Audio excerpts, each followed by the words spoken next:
Alright, meron tayo dito. Ayan. Parts ng nagpira-piraso or nabaklas na torque drive assembly. Ayan. At clutch assembly ng scooter. So ngayon, ang gagawin natin, DIY ulit tayo. Dahil ito naman yung isa sa mga content natin, DIY. Assemble natin itong mga to. Torque drive assembly in clutch assembly. DIY assembly tayo. Pinakaunang kukunin natin, itong tinatawag na male torque drive. So ito yung male torque drive natin. Kung makikita nyo, wala pa siyang bearing sa loob, pero merong bearing yan. Ito yung ilalagay nating bearing, itong needle bearing, tinatawag na needle bearing o kaya stick bearing. Makikita nyo, ayan o, may mga stick siya yan sa loob na pabilog. And ito yung torque drive bearing na tinatawag nila, needle bearing and torque drive bearing. Tapos merong lock na circlip, malaking circlip sa loob. Okay, game. Ayan, bago natin ilagay itong mga bearing na ito, lagyan muna natin ng grasa. Ayan.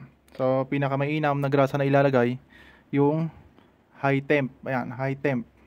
Bahala na kayo sa brand kung anong gusto nyo, basta high temp. Ayan.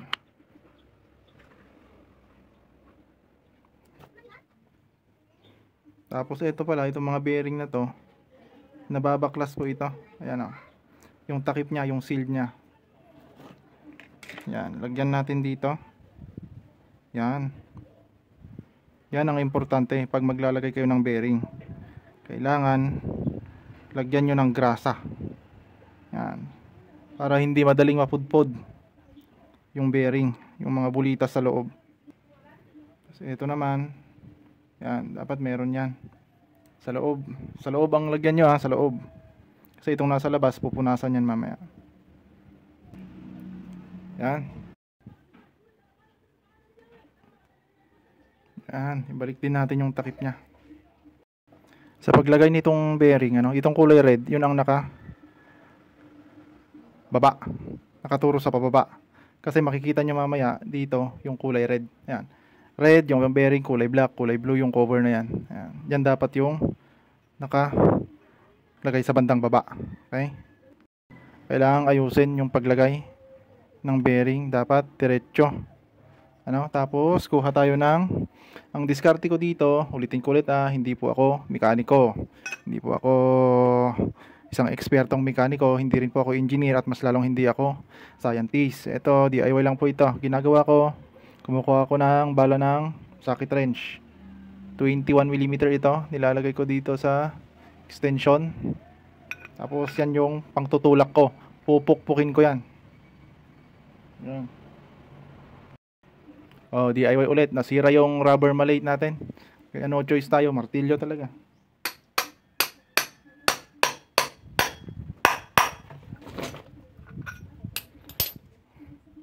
Oh, ayan oh. Kalagay na. Bago natin ilagay itong needle bearing, lagay muna natin tong circlip. Kasi merong lock yun eh. May lock yung torque drive bearing. Sa paglalagay pala ng circlip, gamit tayo ng circlip plier. Yan. Yan, circlip plier. Lalagay natin. Insert natin sa loob.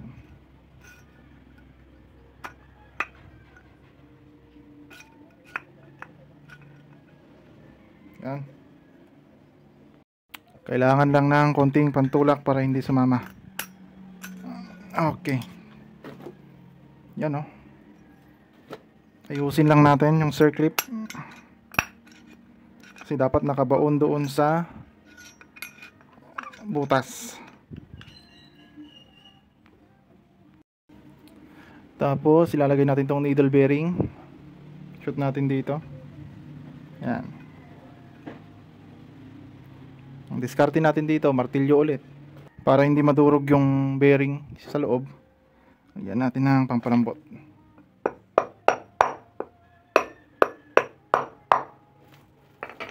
Yan. Pasok.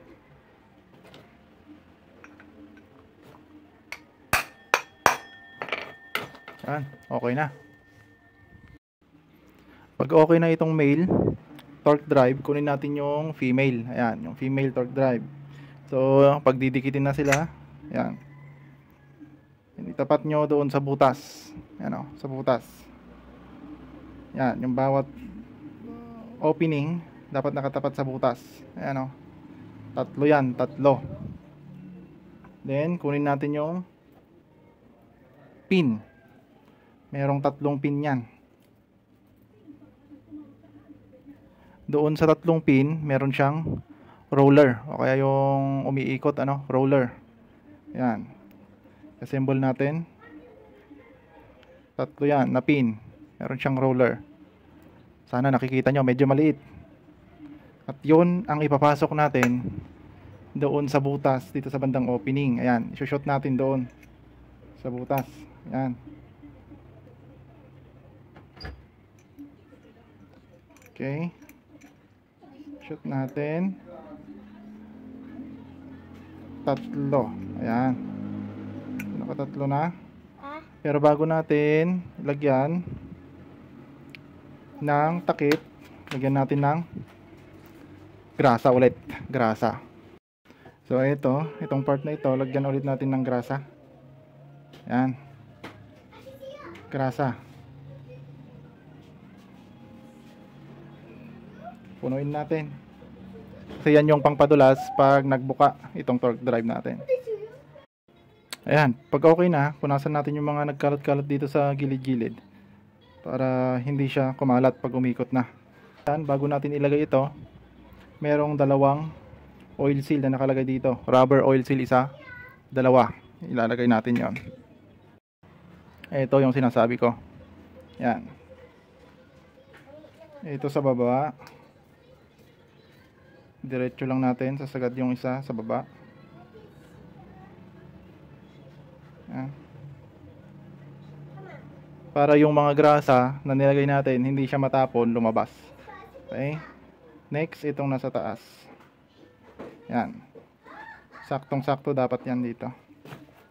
Tsaka natin takpan. Ayan. Ayan o. Oh, okay na. Okay na yung torque drive natin. Then, bago natin ilagay itong spring, ayan, kailangan muna natin i-assemble yung clutch assembly. Okay. Sa pagbuo ng clutch assembly, kunin natin itong clutch housing. Dito sa clutch housing, kung makikita nyo, meron siyang tatlong poste na malalaki at maliliit. Kaya maliliit, tatlo, isa, dalawa, tatlo. Itong maliliit, lagyan natin ng, ito yung clutch damper. Ayan. Yung tatlong rubber na kulay black, clutch damper, lagay natin dyan. Okay. Yan. Tapos, dito sa tatlong malalaking poste, lalagay natin itong clutch shoes. Ayan, clutch shoe. Ayan, tama ba? Nabubulol na ako eh. Ayan, yung lining. Lining na lang. Ayan. Ayan. So, paano ang paglagay? Dapat ito kabitan ng clutch spring nasa taas. Sa taas. Hindi nasa baba kasi pangit yan. Pangit. Dapat nasa taas. Okay. So, ganyan siya. Yan. Pero bago natin tuluyang isalpak yung mga clutch lining natin, lagyan natin ng konting grasa. Itong poles, konting-konti lang. Gaano ka konti? Konting-konti lang. Ayan. Halos hindi mo makita. Dahil konti nga lang. Ayan. Konting-konti lang. Itong last. Ayan. Yung iba hindi na nila nilalagyan, pero ako nilalagyan ko. Kahil ito yung mga nagkukos ng dragging. Nahihirapang umangat yung nahihirapang magbuka yung clutch lining. Ayan, pag nailagyan na natin ng konting-konti lang talaga na grasa, pangpadulas lang kumbaga, pwede na natin ilagay itong clutch lining. Ayan.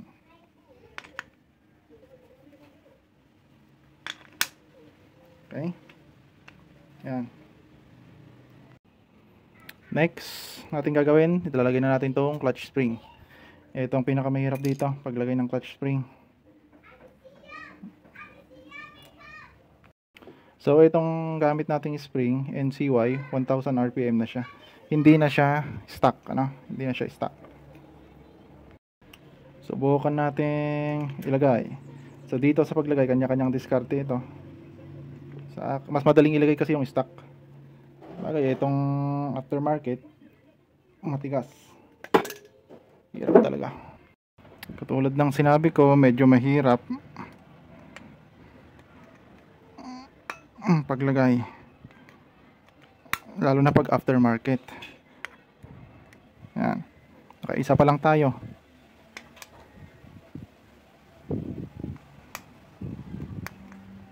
Nako, maatras talaga. Matigas.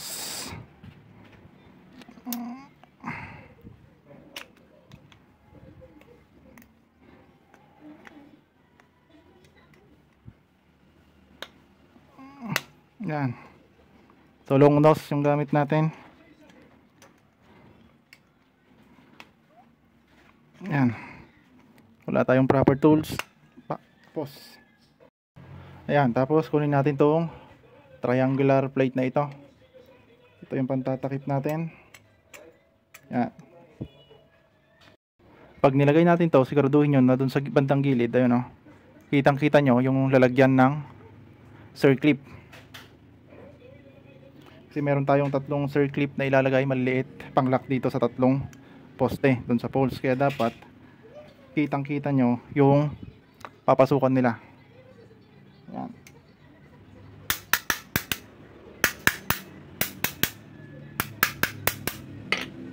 Yan, baon natin. Lagay natin yung circlip.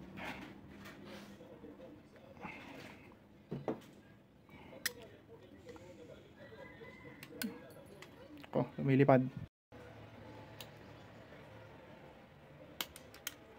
Yan. Kung makikita nyo yung nilagay natin, medyo maluwag. Ipitin natin. Yan. Para sumikip. Kasi pag maluwag, lilipad yan. Matatanggal. Iikot yan sa buong CVT. Yan, ganyan.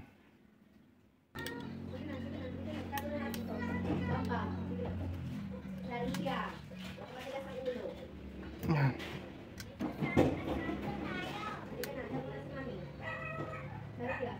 Yan. Kailangan nating ilak para hindi siya malaglag.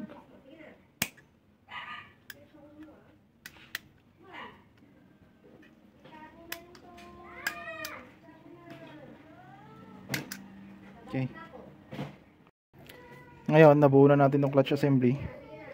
Pwede na nating isalpak dito sa torque drive assembly. Okay? Kailangan lang natin yung center spring. Ayan. Tapos, diskarte ulit to. Diskarte.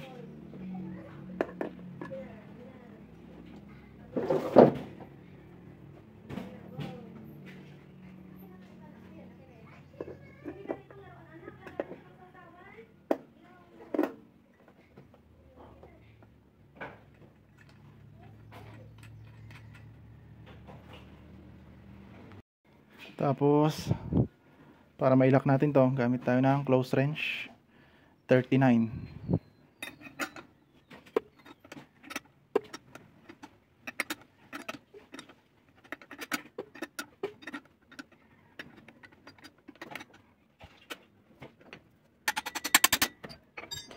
Ayun. So, nabuo na natin. Okay na.